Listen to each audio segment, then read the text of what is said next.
नमस्कार, आप देख रहे हैं इंडिया डेली। आपके साथ मैं हूं मोनिका सिंह। कांग्रेस ने मुसलमानों को सिर्फ वोट बैंक समझा है, न विकास दिया है, न ही नेतृत्व किया है ठीक से। असम की सियासत में बड़ा धमाका करते हुए एआईयूडीएफ प्रमुख बदरुद्दीन अजमल ने कांग्रेस पर सीधा हमला बोला है।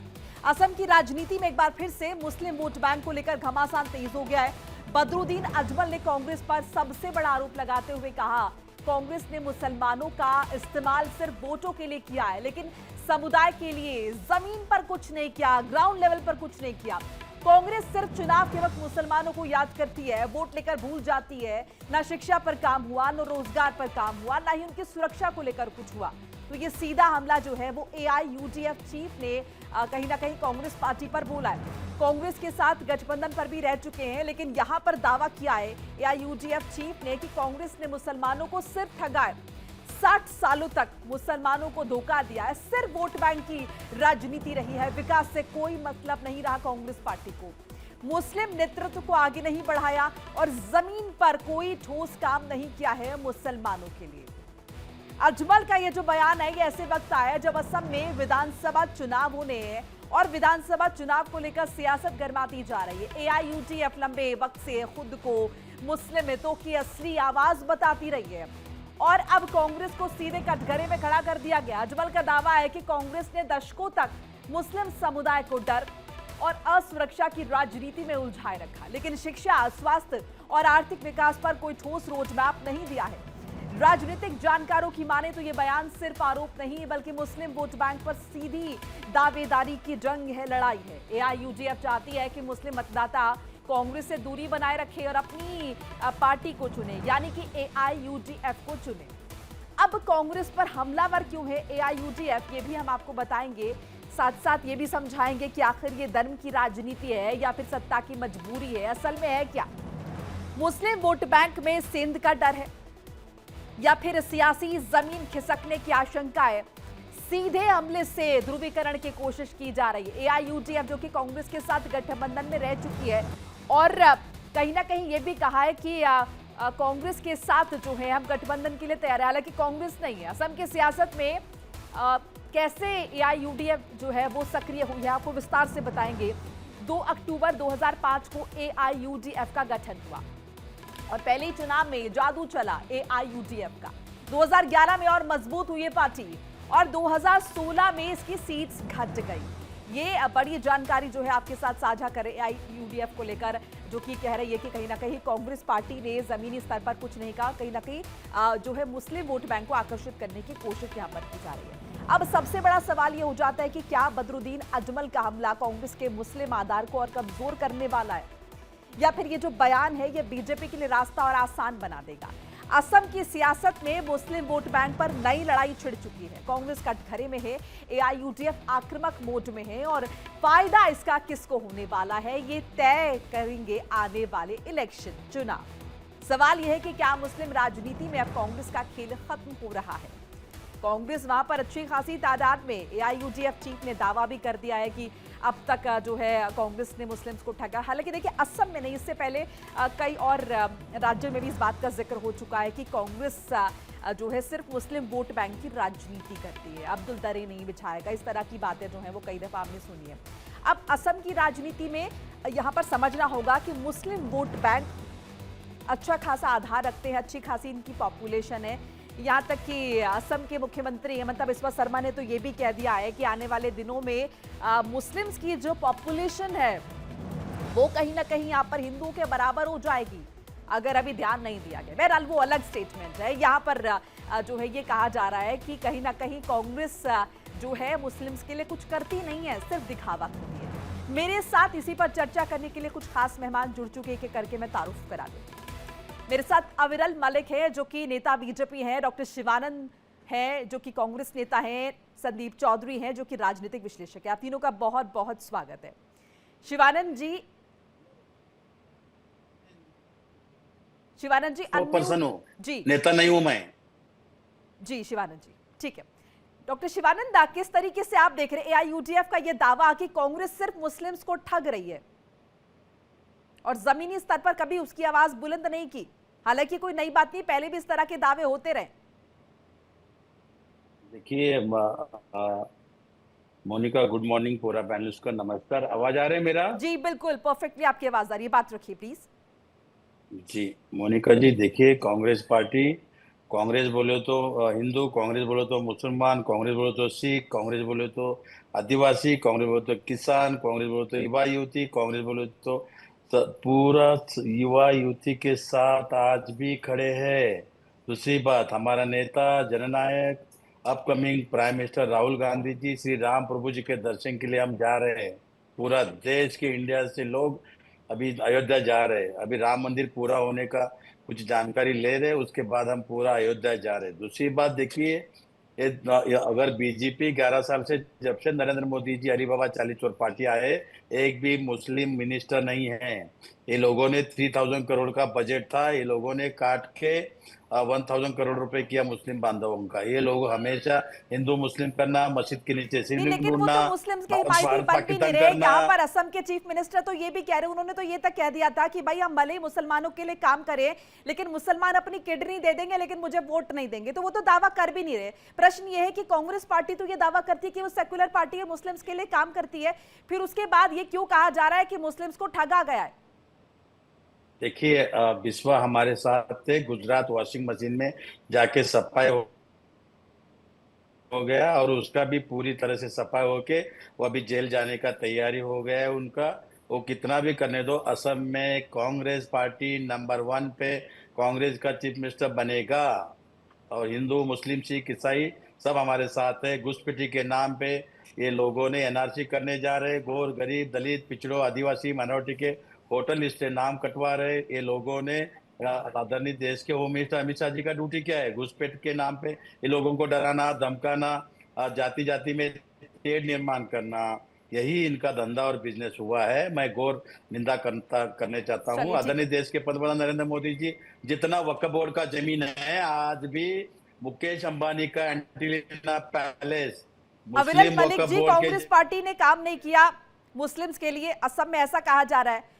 अब बीजेपी को वोट चाहिए नहीं तो ये मुस्लिम्स के वोट कहां जाएंगे फिर? जी, बीजेपी नहीं हाँ देखिए, जहाँ तक बिल्कुल, बिल्कुल देखिए, जहाँ तक विषय है एक तरीके से भारतीय जनता पार्टी का, तो हम हाँ सबका साथ, सबका विकास, सबका विश्वास, सबके प्रयास की निश्चित रूप से माननीय प्रधानमंत्री मोदी जी के नेतृत्व में बात करते हैं। और जनता के मध्य में जिस प्रकार से हमने काम किया है वो बिल्कुल स्पष्ट है, सर्वविदित है। गरीब पीड़ित शोषित वंचित दलित आदिवासी महिला युवा बेरोजगार संत हम सबके हित में निरंतर काम करने वाले लोग हैं।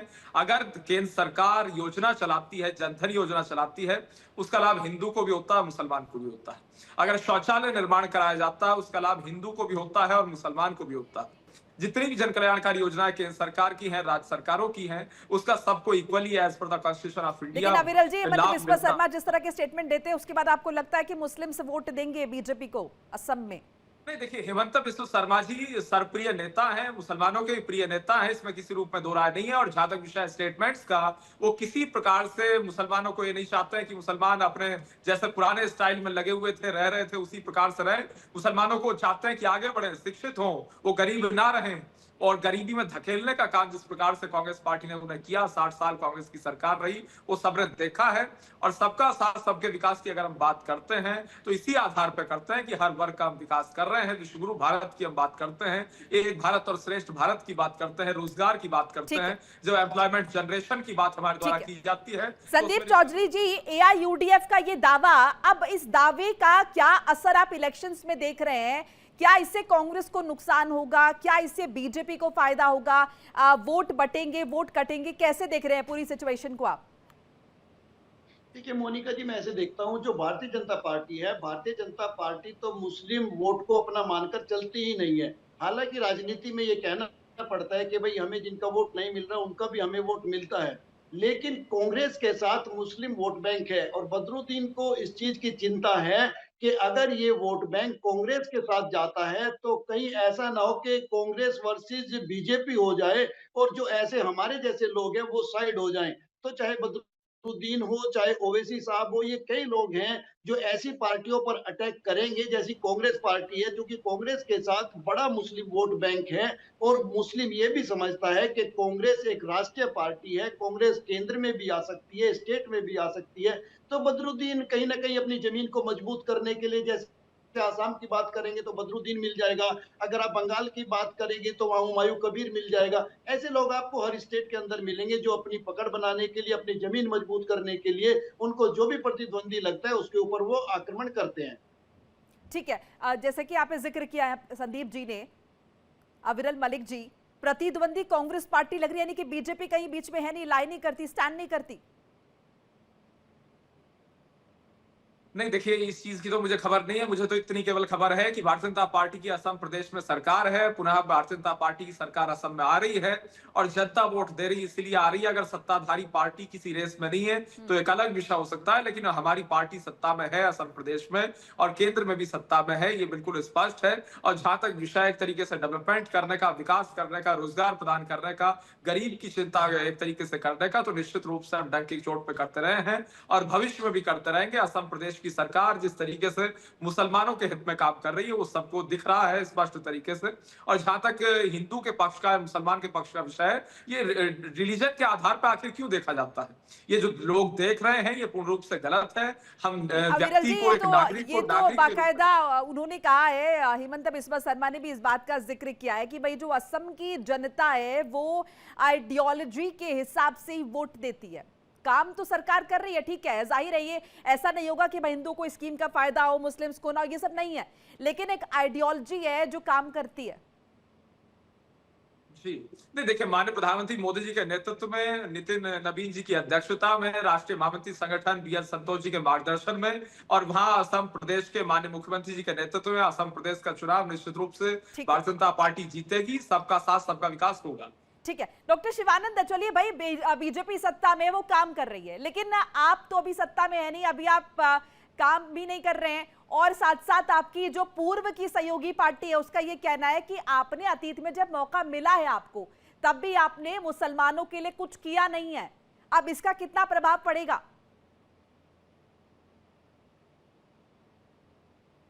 मोनिका जी, मैंने आपको फर्स्ट डिबेट पे क्लियर किया, जब से नरेंद्र मोदी जी आए तब से हिंदू खतरे में है और मुसलमान भी खतरे में है। इन्होंने आज एक भी आईएएस ऑफिसर पीओ में नहीं है। आप ही देखिए, डॉक्टर बाबा साहब अम्बेडकर संविधान का धज्जा उड़ा रहे, ये मापी वीर सावरकर, वी नथुराम गोडसे की विचारधारा से लोग बैठे हैं और इन्होंने ऐसा कौन सा अच्छा काम किया?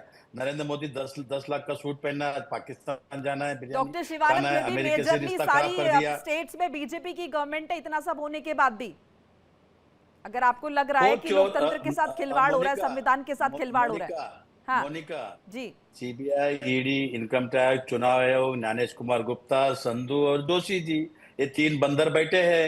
ये नरेंद्र मोदी खुद का फॉर्म भी नहीं भर सकते, फर्जी डिग्री सर्टिफिकेट लेके प्राइम मिनिस्टर बैठे, एक मिनट भी चेयर पे बैठने का लायक नहीं नरेंद्र मोदी जी, और तड़ीपार गुंडा यहाँ होम मिनिस्टर बिठाया है। मैं शर्मनाक हूँ।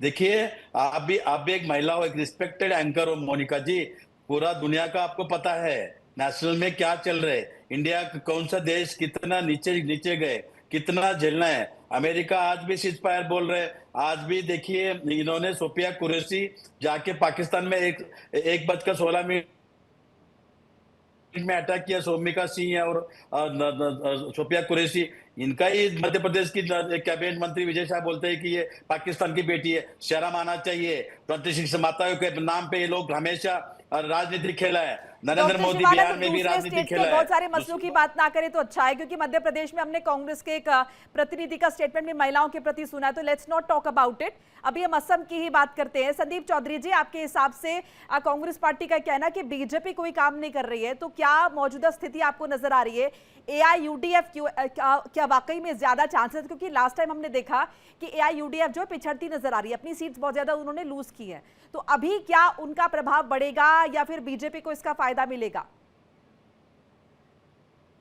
देखिए मोनिका जी, अगर मैं आसाम की बात करूं तो कांग्रेस को अभी वहां पर ध्यान देने की जरूरत है। ध्यान देने की इसलिए जरूरत है कि जो भी ऐसे क्षेत्रीय दल हैं या बदरुद्दीन जैसे जो लोग हैं वो जरूर अपने वोट बैंक में सेंध लगाने के लिए कांग्रेस को नुकसान पहुंचा सकते हैं। जिस तरीके से कांग्रेस को स्टेट बाय स्टेट काम करने आ रही की हूँ डॉक्टर जरूरत है, शिवानंद। उसी तरीके से अगर बीजेपी को अपनी साख बचानी है तो बीजेपी की साख को इंटरनेशनल लेवल पर चुनना लग रहा है। जिस तरीके से जो ईरान का पोर्ट था वो छीना गया है, हमारे हजारों करोड़ रुपए वहां पर वेस्ट चले गए हैं, हाँ। लगातार हमारे ऊपर अमेरिका प्रेशर बनाता है। तो बीजेपी और कांग्रेस दोनों के सामने चूंकि चुनावी समय है, अलग अलग तरीके से प्रॉब्लम्स आ रही है, अलग अलग तरीके से जो प्रेशर है वो क्रिएट किए जा रहे हैं। बीजेपी को अपना प्रेशर और इमेज अलग तरीके से बचाने की जरूरत है, कांग्रेस को अलग बदरुद्दीन जैसे लोगों से खतरा है, असदुद्दीन ओवैसी जैसे लोगों से खतरा है। तो कांग्रेस को भी फ्रंट फुट पर आकर बैटिंग करने की जरूरत है और अब बीजेपी को भी चुप्पी तोड़ने की जरूरत है। अमेरिका जैसे देशों को, ट्रंप जैसे लोगों को जवाब देने की जरूरत है। ठीक है डॉक्टर शिवानंद, अपनी बात रख लीजिए, क्या कह रहे थे आप? देखिए मोनिका जी, इन्होंने विश्वास शर्मा जी ने अदानी को अरबों करोड़ का जमीन सिर्फ सिर्फ उनके साथ डीलिंग किया, पार्टनरशिप किया। नरेंद्र मोदी और विश्वास शर्मा और अदानी ये मिलके पूरा गौर गरीब दलित पिछड़ों आदिवासी और किसान की जमीन 1 रुपए में लेके अदानी कब्जा करके बैठे हैं। और जिस तरह से ये लोगों ने कि कौन से गरीब लोगों को ये लोगों ने मदद किया, डॉक्टर कौन सा शिवानंद, अच्छा आपको काम नहीं किया लगता कि विश्वा ने। अगर कोई मुस्लिम नुमाइंदा आके इस बात का जिक्र फ्रंट में करेगा कि भाई हमारे साथ अन्याय हुआ है या फिर मुसलमानों की बात नहीं कही गई है या फिर मुस्लिम्स के लिए काम नहीं हुआ है, तो इसका जमीनी स्तर पर असर नहीं पड़ेगा आपके हिसाब से? फिर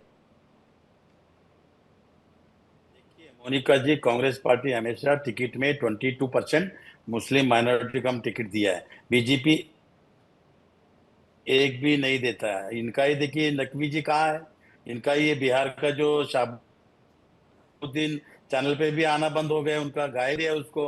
तो इस तरह से लोगों ने हमेशा अपमान करते हैं और चलता है। और उल्टा उल्टा इन्होंने जो भी बोला है तो देखिए उनका राय हो सकता है, लेकिन कांग्रेस पार्टी देखिए मेरी बहन डायनामिक प्रियंका गांधी जी, डीके नहीं, शिव तो उनकी कुमार जी, बात को आप भूपेश गंभीरता से भूपेल लेंगे नहीं सर। आपके एक सहयोगी रह चुके हैं, पूर्व में गठबंधन में रह चुके हैं, आपने इतनी हल्के में उनकी बात ले ली कि उनकी अपनी राय हो सकती है।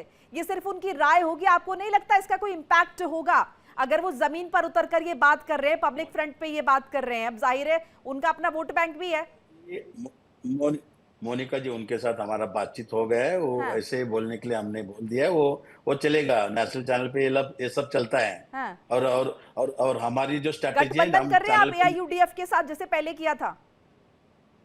100% कर रहे हैं, उनके साथ बातचीत चल रहे हैं, 100% चल रहे हैं। हाँ। लेकिन हम नेशनल चैनल पे नहीं ओपन कर सकते, जब डिसीजन होगा तब लेकिन तब हमारे गौरव प्रियंका गोगोई की गांधी तरफ जी। से ये भी सूत्रों के हवाले से खबर है कि गौरव गोगोई कह रहे हैं कि ऐसा कुछ नहीं होगा। देखिए गौरव गोगोई वहाँ के प्रेसिडेंट है और हाँ। रिस्पेक्टेड, वो अपकमिंग चीफ मिनिस्टर कैंडिडेट है। वो देखिए उनको लोकल उनको जो लगता है वो बोल लेंगे, लेकिन हमको जो जो करना है हम पूरी तरह से आसाम में गौर गरीब दलित पिछड़ों आदिवासी माइनॉरिटी का सरकार हम लेके आ रहे हैं। गवर्नमेंट 100% गवर्नमेंट लेके आ रहे हैं और कुमार बिस्वा जेल जाएगा, ये भी बोलता हूँ मैं। अविरल मलिक बीजेपी जी, जीरो है उधर। अविरल मलिक जी जल्दी से काउंटर। पहले ये वीर सावरकर साहब के संबंध में कह रहे थे, अगर वीर सावरकर जी के संबंध में इनकी ये राय है कांग्रेस पार्टी की, तो आखिर अलायंस क्यों किया हुआ है शिवसेना यूबीटी के साथ?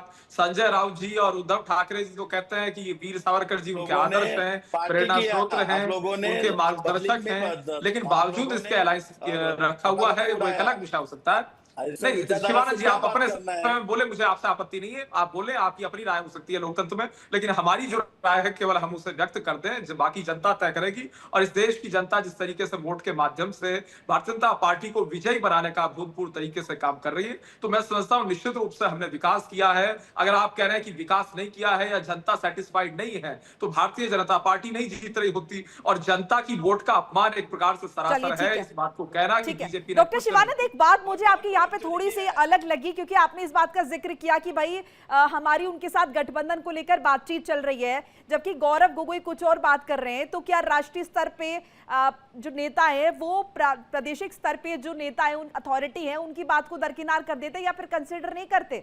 वो इंपॉर्टेंट नहीं है?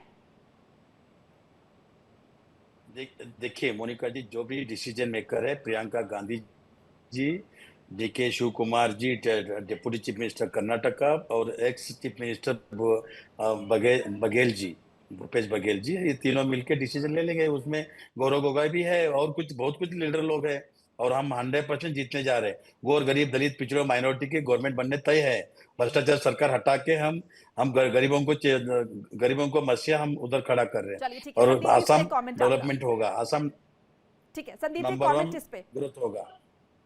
देखिए मोनिका जी, एक बहुत महत्वपूर्ण बात शिवानंद जी ने बताई हाँ। कि कहीं न कहीं बदरुद्दीन के साथ बातचीत चल रही है। और मैंने देखा है ज्यादातर राजनीति में ऐसा होता है, जिस तरीके से बदरुद्दीन अभी कांग्रेस के खिलाफ बोलेंगे और कांग्रेस के जो गोगोई साहब हैं वो अलग तरीके से स्टेटमेंट देंगे, तो ये एक दूसरे के ऊपर राजनीतिक प्रेशर क्रिएट करने की चीजें होती है और फिर कहीं ना कहीं आखिर में जाकर के हाथ मिला लिया जाता है। या कहिए ये सीटों की एक बार्गेनिंग होती है कि भाई देख हम आपको इतनी सीटें दे सकते हैं। तो बदरुद्दीन भी सेफ होने की कोशिश करेगा, कांग्रेस भी सेफ होने की कोशिश करेगी, और दोनों लोग अगर एक प्लेटफॉर्म पर आएंगे तो मुझे लगता है इससे गठबंधन को इनके मजबूती मिलेगी। ठीक है अविरल मलिक जी, इससे बीजेपी को क्या किसी तरीके का खतरा महसूस हो रहा है? भाई एआईयूडीएफ मुस्लिम नुमाइंदगी, कांग्रेस पार्टी बात कर ही रही है और बड़ी जी वहां पे मुस्लिम पॉपुलेशन है अच्छी खासी। नहीं, देखिए, भारतीय जनता पार्टी पूर्ण रूप से विकास के मुद्दे पे जनता के मध्य में जाती है, इसी मुद्दे पे जाएगी और भारतीय जनता पार्टी जीतेगी, इस चीज से हम श्योर हैं, बिल्कुल इसमें कोई दो राय नहीं है। असम में आज भी हमारी सरकार है, हेमंत बिस्वा शर्मा जी चीफ मिनिस्टर हैं, मजबूती के साथ हमारी सरकार चल रही है। और जहां तक कांग्रेस ये का विषय है, तो झूठ कांग्रेस बाकी सत्ता है, से बाहर है, बेदखल इन्होंने है, कोई तो कुछ निश्चित नहीं रूप से किया, अपने कामों और कोई कार्यों की युवा वजह से। युवती को और रही बात जबरदस्ती अडानी और भड़काया, अंबानी की, बहुत अच्छी शिवानंद जी ने बात की थी अडानी और अंबानी की, तो निश्चित रूप से इन्हें अडानी अंबानी का मुद्दा उठाना चाहिए, लेकिन इन्हें यह भी बताना चाहिए कि तेलंगाना में चीफ मिनिस्टर इनके हैं। तेलंगाना की सरकार ने अडानी के साथ आखिर एमओयू साइन क्यों किया है? अगर किया है तो फिर इस मुद्दे को क्यों उठाया जाता है? और अगर मुद्दे को उठाया जाता है तो एक पीसी के दौरान हेडक्वार्टर्स में इनके पीसी हो रही थी और x home minister of India P Chidambaram साहब बैठे थे, उन्होंने इस विषय का कोई उत्तर नहीं दिया और माइक खिसकाते हुए सुप्रिया जी की ओर कर दिया और उन्होंने भी इस सवाल का जवाब पत्रकार बंधुओं को नहीं दिया। तो आखिर सवाल का इसका जवाब क्यों नहीं दिया जाता, कम से कम ये भी स्पष्ट कर देना चाहिए। चलिए छोटा सा कमेंट डॉक्टर शिवानंद जल्दी से। देखिए मोनिका जी, आपने खुद बोला कि इनको मेरे मित्र बीजेपी प्रवक्ता को बोला कि आसाम के बारे में बात करो, ये तेलंगाना चले गए, कल कर्नाटका जाएंगे। आप वोट चोर गति चोर है, आप दरोड़ा डकैते डाल रहे हो। नरेंद्र मोदी को खुद का फॉर्म भरने नहीं आता है, मैं लिख के देता हूँ। नरेंद्र मोदी जी, अमित शाह जी, रंगा बिल्ला पूरा देश बेच रही है। शर्म आना चाहिए। युवा युवती को रोजगार नहीं है, 2 करोड़ नौकरी नहीं दिया, 15 लाख रुपए नहीं दिया। किसान आज भी सुधार करे, घुसपैठी के नाम पे, एसआरआई के नाम पे आप लोगों ने एनआरसी करने जा रहे, माइनॉरिटी के वोट काट रहे, गरीबों के वोट काट रहे, दलितों को वोट काट रहे। यही बिहार में किया, दिल्ली में किया, यही हरियाणा में किया, वोट चोर गद्दी चोर। इस तरह से जब से नरेंद्र मोदी जी चलिए ठीक है देश के प्राइम मिनिस्टर बने, तब से शिवानंद पनौती साहब, है election Monika ji. Commission of India आज ठीक भी है है, वीपी सिंह जी के समय भी था और भविष्य में भी रहेगा। इलेक्शन कमीशन तो हमेशा रहेगा। ठीक है संदीप जी, आपके जी पास आ जी रही हूं मैं। असम के कॉन्टेक्स्ट में क्या लगता है आपको, ये आइडियोलॉजी वाली बात ही काम आएगी या फिर जैसे कि बीजेपी दावा कर रही है कि भाई हम तो सबके लिए काम कर रहे हैं, हम विकास पर कहीं ना कहीं वोट मांग रहे हैं, और जैसे कि हम बाकी प्रदेशों में भी स्थिति देख रहे हैं, तो ऐसे में क्या लगता है आपको, क्या मुस्लिम वोट बैंक कहीं ना कहीं क्लाइंट भी हो सकता है बीजेपी की तरफ कुछ परसेंट? मोनिका जी, दोनों दोनों जो प्रवक्ता हैं बहुत ही परफेक्ट प्रवक्ता हैं, अपनी अपनी पार्टी का बचाव भी बड़े सफाई से करते हैं और अपनी बात भी बड़ी प्रखरता से रखते हैं। लेकिन इसके लिए हमें और आपको थोड़ा सा इंतजार करना पड़ेगा। अभी असम का जो ऊंट इस करवट बैठने वाला है, क्योंकि देखिए मौजूदा समय में वहां पर सरकार बीजेपी की है और हिमंता बिस्वा शर्मा काफी चर्चित मुख्यमंत्री हैं और वो कहीं ना कहीं हिंदुत्व की छवि को लेकर के आगे बढ़ रहे हैं। तो ये छवि उनकी कितनी सफल होगी और कितना मुस्लिम वोट बैंक को, और क्या जिस कांग्रेस की जिस तरीके से लंबे समय तक वहां पर सरकार रही है, कांग्रेस फिर से वापसी कर पाएगी, हमें और आपको थोड़ा सा इंतजार करना पड़ेगा। लेकिन ये बात जरूर है, अगर कांग्रेस पूरे मुस्लिम वोट बैंक को एक जी प्लेटफॉर्म पर लेकर के आती है और जो दूसरे धर्म और जाति के लोग हैं उनमें कांग्रेस सेंध लगाती है, तो हाँ बीजेपी की राह मुश्किल भी हो सकती है। ठीक है डॉक्टर शिवानंद, अभी हम यहाँ पे एआईयूडीएफ का बयान सुन रहे हैं जो कि कह रहा है कि भाई मुस्लिम्स के हिमायती आप नहीं है, यानी कि कहीं ना कहीं प्रेशर आप पर बनाने की कोशिश ये मान सकते हैं, और उसके बाद दबाव वो महसूस कर भी रही कांग्रेस देखिए पार्टी, जैसे कि आपने कहा कि गठबंधन को लेकर बात चल रही है। मोनिका जी, हाँ कोई प्रेशर में हम डरने वाले से नहीं है। हम हमारा हमारा सीक्रेट है, हम डिक्लेयर करेंगे जल्दी। गुड न्यूज दे देंगे मोनिका जी, आपके नेशनल चैनल पे ही दे देंगे गुड न्यूज। और 100% आसाम में गोर गरीब दलित पिछड़ों सरकार लेके आएंगे, और तभी ये हमारे साथ ही रहेगा। आज जिस तरह से नेशनल चैनल पे चल रहे, ये 100% कांग्रेस पार्टी के साथ रहेगा। और मैं खुद CWC मेंबर भी हूँ, और मेरा बातचीत चल रहा है, मीटिंग 2 बार हुआ है। हम बता देंगे आपको, जल्द से जल्द न्यूज दे मतलब डॉक्टर देंगे। शिवानंद, और नरेंद्र पब्लिक मोदी जी, प्लेटफॉर्म पे इस बात का जिक्र होना कि मुस्लिम्स के हित की परवाह नहीं है आपको, इस बात से कोई फर्क नहीं पड़ता, इस तरह के स्टेटमेंट से कोई नुकसान नहीं है, और उसके बाद भी देखिए हाथ मिला लेना बैकडोर में, आपको लगता नहीं जनता की विश्वसनीयता से खिलवाड़ होता है ऐसे? मोनिका जी तोड़ मरोड़ के दिखा रहे। मेरा और उनसे बात हो गया, मैं उसका नंबर भी मेरे पास है। हाँ। वो बोलता है मैंने ऐसे बात ही नहीं किया। उसको बोला हमने प्रेस लेके क्ले करो, आज 4 बजे उसका प्रेस है, उसमें बोल देगा वो। ये तोड़ मरोड़ के दिखा डॉक्टर रहे शिवानंद, वो पहले भी इस तरह के स्टेटमेंट दे चुके हैं, ये पहली दफा नहीं, और आपको ये बात बखूबी पता होगी। मोनिका जी, उनको आपको 4 o'clock उनका प्रेस कॉन्फ्रेंस है, उसमें वो आपको क्लियर करवा देगा। वो बोल रहे कि तोड़ मरोड़ के दिखा रहे, नहीं है तो ऐसा कुछ होते तो हम अकल देंगे उनको, उनके साथ हम नहीं जाएंगे, उनको खड़ा भी नहीं करेंगे, 100% नहीं करेंगे। अगर इस तरह से भाषा, अगर नरेंद्र मोदी अमित शाह जी की भाषा अगर यूज करें। ठीक, चलिए सर, वक्त समाप्ति की घोषणा। आप सभी का बहुत बहुत शुक्रिया हमारे साथ जुड़ने के लिए, अपनी कीमती राय इंडिया डेली के माध्यम से साझा करने के लिए बहुत बहुत शुक्रिया। तो असम में इलेक्शन है और देखना होगा उससे पहले बयानबाजी किस तरफ जाती है और ऊंट किस करवट बैठता है, कौन सी पार्टी किससे हाथ मिलाती है, उसका क्या इफेक्ट होता है, ये सब कुछ देखना बहुत दिलचस्प होगा।